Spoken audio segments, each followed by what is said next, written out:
Part 1 of Interlopers by Thomas Hardy. Do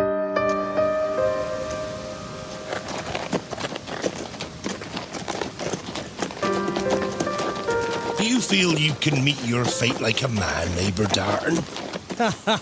Aye, calling my fate. Hanging and wiving go by destiny. Where are we headed? We are going to one of the Hintocks, King's Hintock, to a place called the Knap. It is where the people make the best cider wine in all Wessex, where the dunghills smell of pomace instead of stable refuse as elsewhere. Ah!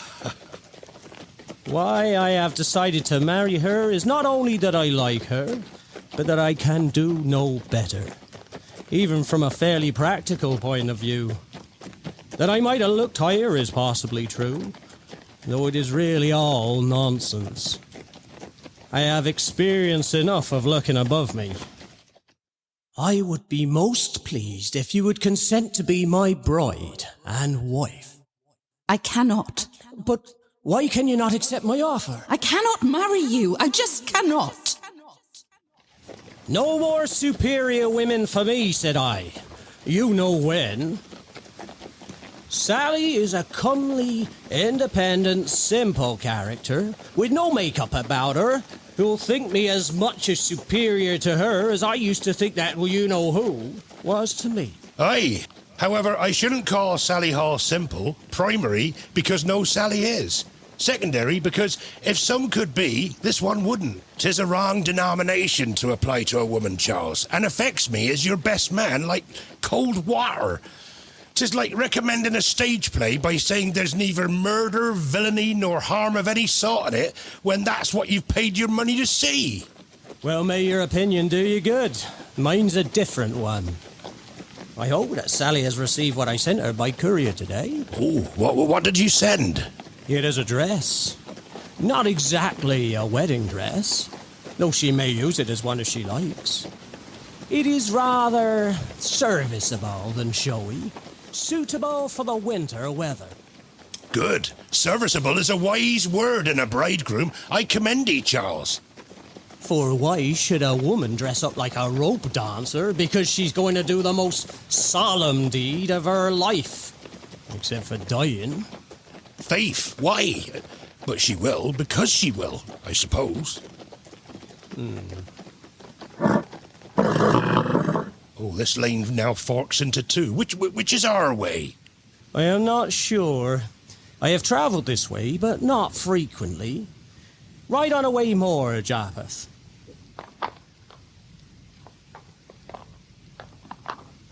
Oh, here's a handpost. Ezra, come and climb this post and tell us the way.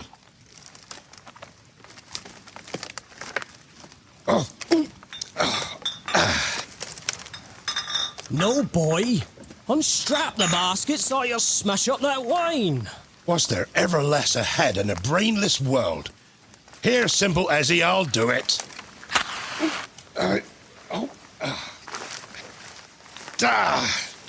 I have faced tantalization these 20 years with a temper as mild as milk, but such things as this don't come short of devilry.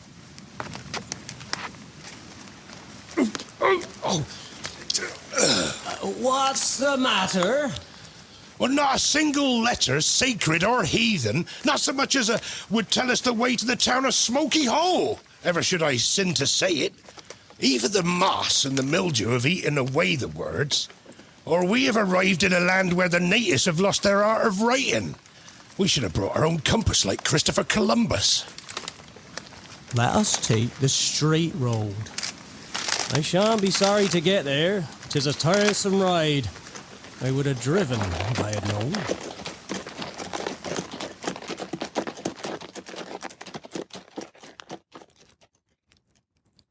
The new gown he was going to send you stays about on the way, like himself.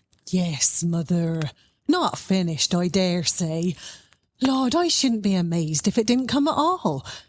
Young men make such kind promises when they're near you and forget 'em when they go away. But he doesn't intend it as a wedding gown. He gives it to me merely as a gown to wear when I like. A travelling dress. come wraith or come late. It don't matter much, as I have a dress of my own to fall back on. But what time is it? Oh, it's nearly 8 o'clock. 8 o'clock, and neither dress nor man. Mother, if you think to tantalise me by talking like that, then you're much mistaken. Let him be as late as he will, or stay away altogether. I don't care. I'm not so sure about your not caring, but perhaps you don't care as much as I do after all, for I see what you don't, that he's a good and flourishing match for you. He has a large farm, they say worth 30,000 a year, a great many draft horses, milch cows, and of sheep a multitude. And he ain't like his father, what built the business, a one-eyed character with a buttoned-up pocket and a chink-like eye for the money. It is a very honourable offer in Mr. Darton, and I think I sees a kind husband in him. So pray God it will go smooth and wind up well. Of course it will go well. Oh, Mother, how you are up and down. At this moment, whatever hinders him, we are not so anxious to see him as he is to be here. And his thought runs on before him and settles on us like a star in the east. Oh, hark! I heard something. Oh, yes, here they are. Oh, it sounds like them at least. Well, not so very late after all, considering the distance. Oh, it's a tramp. Gracious me. Oh, why, Mother, it's Phil from Australia. Oh,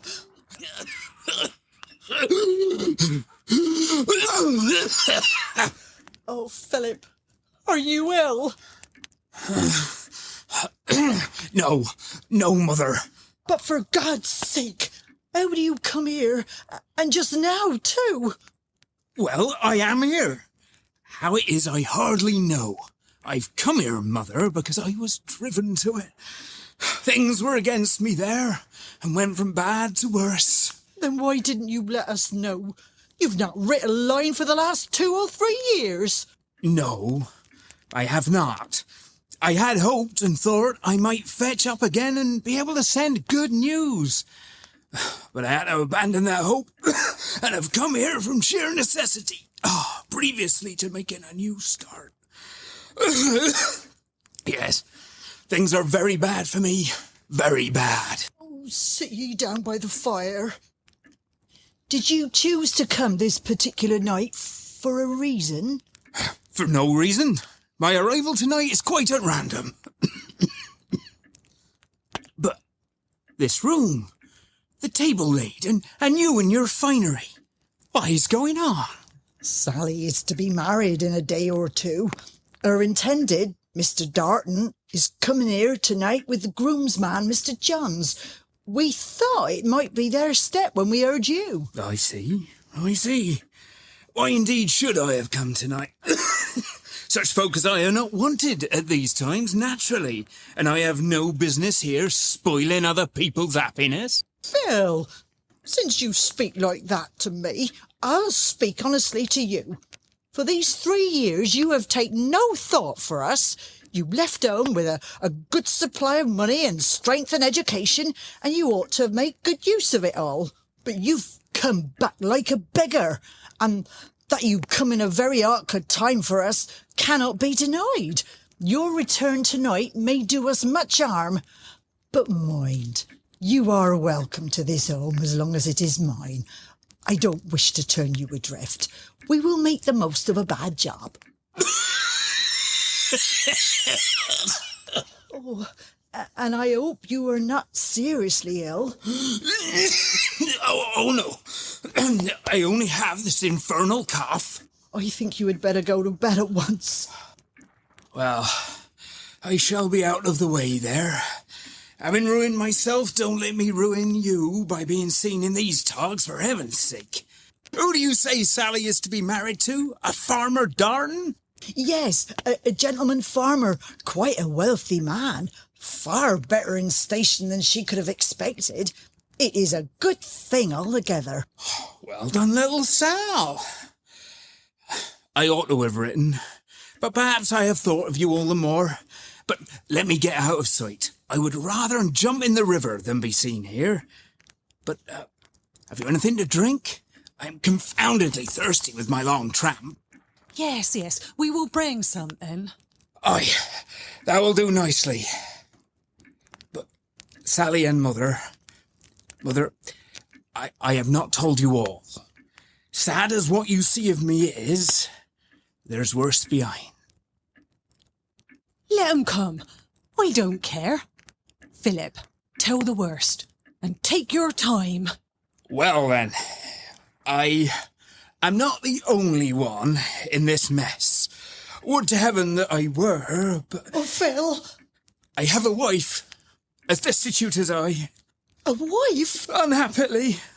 A wife? Oh, yes, that is the way with sons. And besides... Besides? Oh, Philip, sure. I have 2 little children. Wife and children? Poor little things. I suppose these helpless beings are left in Australia? No, they are in England. Well, I can only hope you have left them in a respectable place. I have not left them at all. They are here, within a few yards of us. In short, they are in the stable. Where? In the stable. I did not like to bring them indoors till I had seen you, Mother, and broken the bad news a bit to you. They were very tired and are resting out there on some straw. Oh, no. Oh, my lord. Married with 2 children. Here. Oh, well. It must be born. A starving son, a starving wife, starving children. Let it be. But why is this come to us now? Today, tonight? Could no other misfortune happen to helpless women than this? Which will quite upset my poor girl's chances of a happy life. Why have you done this wrong, Philip? What respectable man will come here and marry open-eyed into a family of vagabonds? Nonsense, Mother. Charlie isn't the man to desert me. But if he should be, and won't marry me because Phil's come, well, let him go and marry elsewhere. I won't be ashamed of my own flesh and blood for any man in England. Not I. Wait till you are 20 years older and you will tell a different tale. Mother, as I have come, so will I go. All I ask of you is that you allow me and mine to lie in your stable tonight. I give you my word that we'll be gone by break of day and trouble you no further. Oh, no! Never shall it be said that I sent any of my own from my door. Bring him in, Philip, or take me out to them. We will put him in the large bedroom, make up a large fire. Oh, let's go and help him in. What must we call your wife? Helena.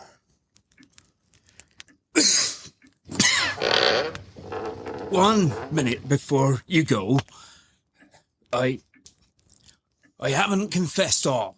Oh, then heaven help us! We passed through Evershed as we came, and I just looked in at the Sow and Acorn to see if old Mike still kept there as usual. The carrier had come in from Shirton Abbas at that moment, and guessing I was bound for this place, for I think he knew me, he asked me to bring on a dressmaker's parcel for Sally that was marked immediate. My wife had walked on with the children. 'Twas a flimsy parcel, and the paper was torn, and I found, on looking at it, that it was a thick, warm gown. I didn't wish for you to see poor Helena in such a shabby state. I was ashamed that you should. 'Twas not what she was born to. I untied the parcel in the road, took it on to her where she was waiting in the lower barn, and told her I managed to get it for her, and that she was to ask no question. She, poor thing, must have supposed I obtained it on trust, through having reached a place where I was known, for she put it on gladly enough. She has it on now. Sally has other gowns, I dare say. Well, you have others, I dare say. I thought it myself better Sally cry than Eleanor freeze. Well, Is the dress of great consequence? 'Twas nothing very ornamental as far as I could see. No, not of consequence. You will not mind if I lend her another instead, will you?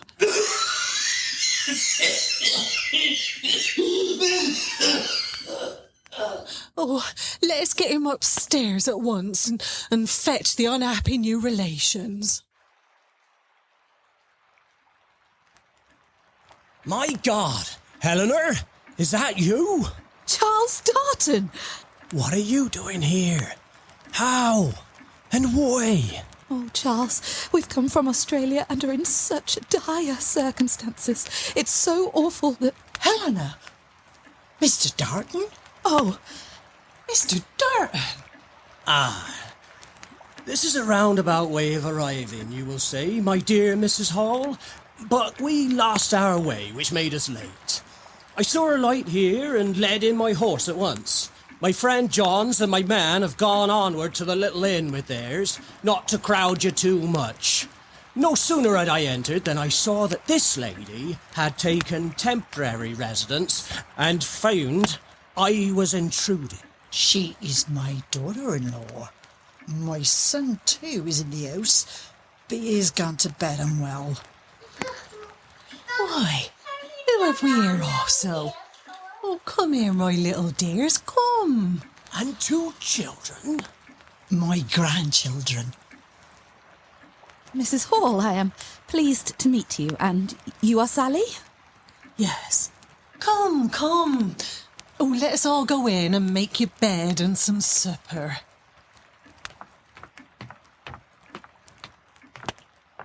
Well, they are settled now. Mr. Darton's best man, Japheth Johns, has arrived and supper is ready.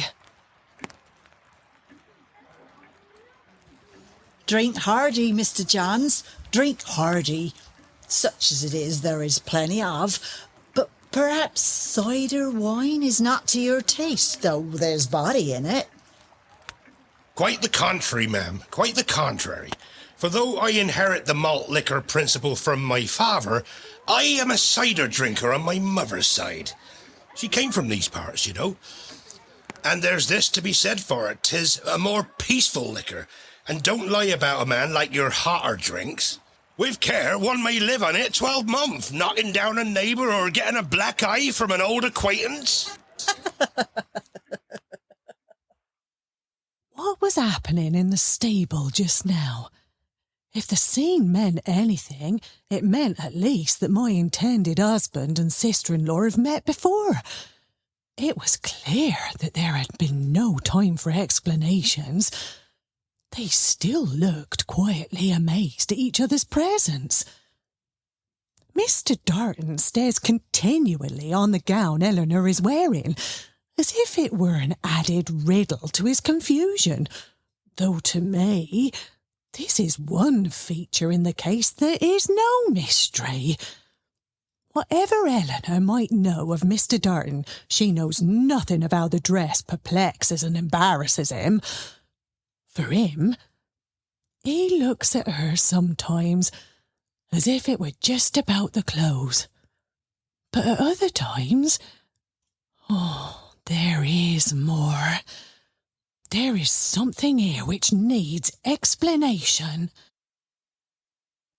Well, I have spoken enough about the groom and his bride-to-be. I will now away tonight to the inn to rest my head. I will join you in a few minutes. It is time that I took my leave. Good night. Good night. It is a sharp shower out there, Mr. Darton. Come back to the fireside till it ceases. I will, ma'am, but it is getting late, and you are tired. Do not sit up on my account, for I can let myself out, and would quite enjoy smoking a pipe by your hearth. Of course. Good night.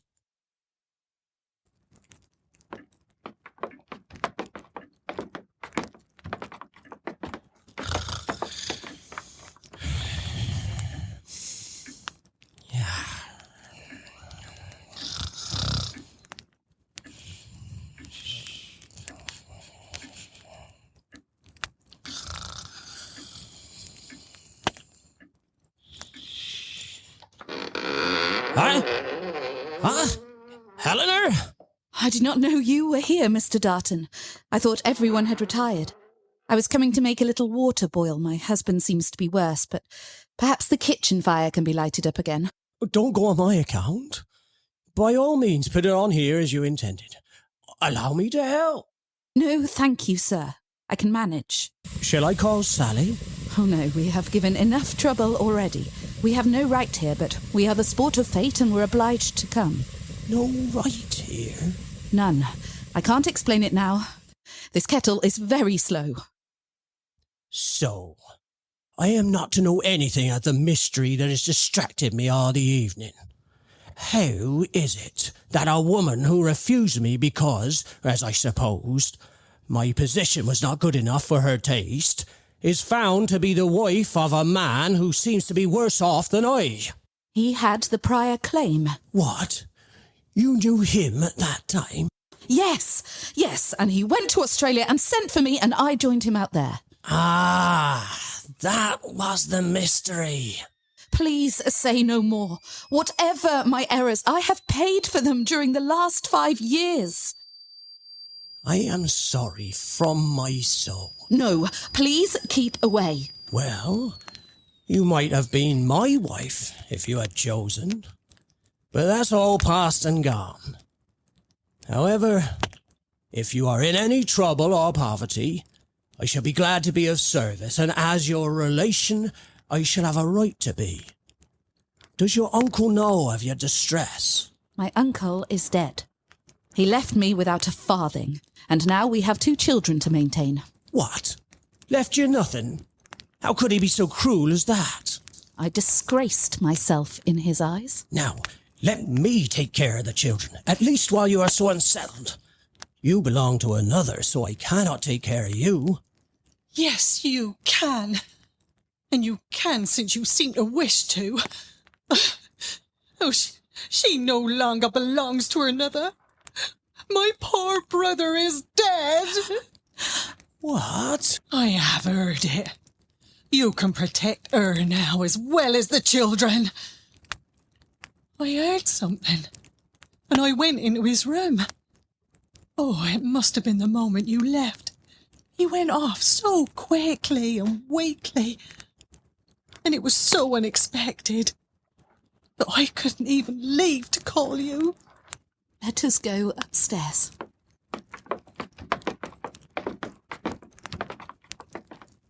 I am in a strange position. To meet Eleanor here again after all this time, and then Sally discovering us so angry now she is a widow. What am I to do? Should I leave, or stay to offer assistance? But for Sally's anger, I would certainly do the latter. What can I do in this trouble, Mrs. Hall? Oh, nothing. Thank you, nothing. We have called Rebecca and her husband. They will do everything necessary. I have spoken to Sally, and she believes the wedding should be postponed. Oh, yes, of course. I think now to go straight to the inn and tell Johns. Will you tell the mother of his children that as they are now left fatherless, I shall be glad to take the eldest of them, if it would be any convenience to her and to you. I promise I shall do so. Thank you. Farewell.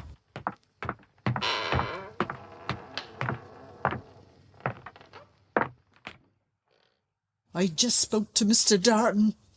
He has readily assented to the postponement. No doubt he has. It's not put off for a week, or a month, or a year. I shall never marry him, and she will.